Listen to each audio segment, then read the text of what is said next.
avez des questions, Lydia vous répond.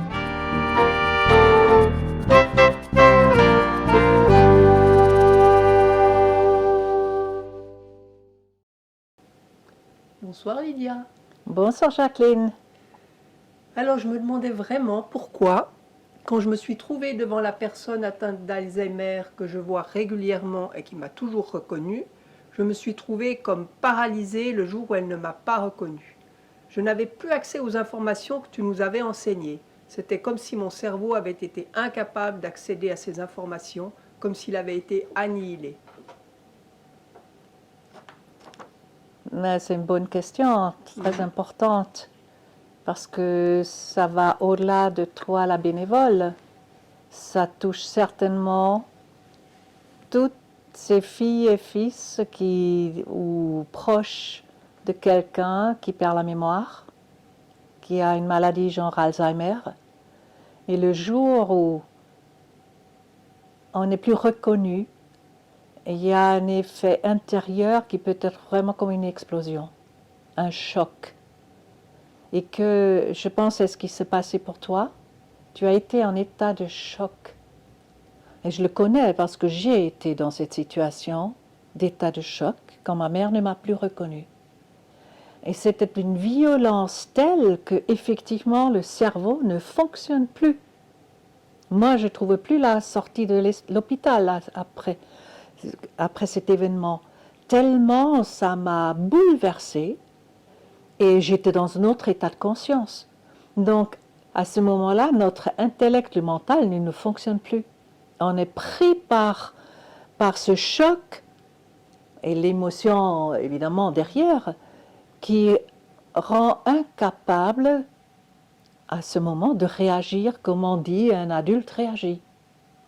Donc c'est important aussi de comprendre, ne pas t'en vouloir de ça, parce que c'est normal. Ça peut être plus ou moins fort comme choc, et probablement, une fois absorbé cela, après revient comment gérer la situation avec la personne, comment continuer avec cette personne.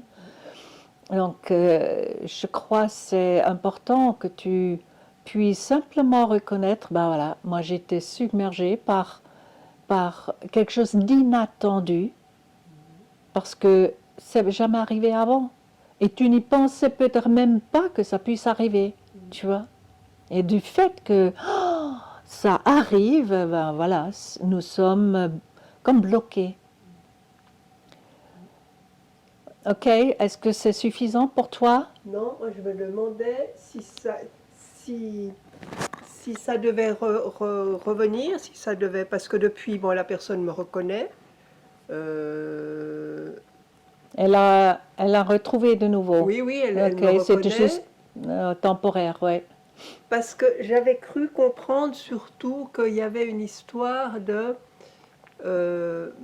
par rapport justement à cette personne qui est en face de moi qui ne me reconnaît pas, moi du coup, je suis plus personne.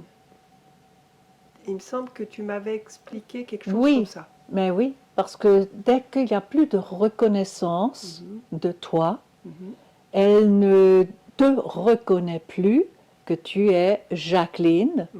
Et ce phénomène, c'est en fait qu'il n'y a pas de consistance intérieure, que tu continues à être toi, parce que quand nous nous reconnaissons à travers le regard de l'autre, le jour où ça se retire, comme moi, j'existais dans le regard de ma mère.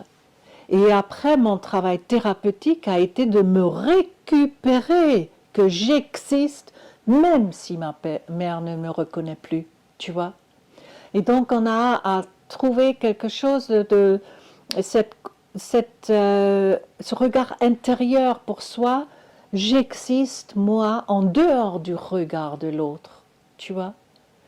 Mais comme chez beaucoup de gens, nous sommes très très dépendants de cette reconnaissance extérieure. Alors, comment te préparer pour une prochaine fois? Ça risque d'arriver de nouveau. Mais déjà, je dirais du fait que tu l'as trouvé, tu l'as franchi une première fois, ça va t'aider et qu'on en a parlé aussi, tu vois, ça aide à ne pas perdre ta consistance lors d'une prochaine fois. Je pense que tu as beaucoup investi dans cette relation avec cette femme. Il y avait beaucoup d'affection, beaucoup, tu as, je ne sais pas juste le mettre au passé parce que c'est toujours vrai. Donc, si quelqu'un nous est proche, important, forcément ça nous touche beaucoup plus. Si ce regard bienveillant et reconnaissant n'existe plus que quelqu'un avec qui on n'a pas grand-chose à voir. N'est-ce pas? Là, on peut garder sa contenance beaucoup plus facilement en disant, bon, c'est l'autre qui a un problème, quoi. Mais là, au niveau affectif, de se reconnaître à travers les yeux de l'autre, surtout si c'est un regard très positif et aimant, forcément, ça nous touche de priver tout à coup de ce regard-là, de ne plus exister. Alors, il faut récupérer l'existence dans ses propres yeux, tu vois. C'est OK?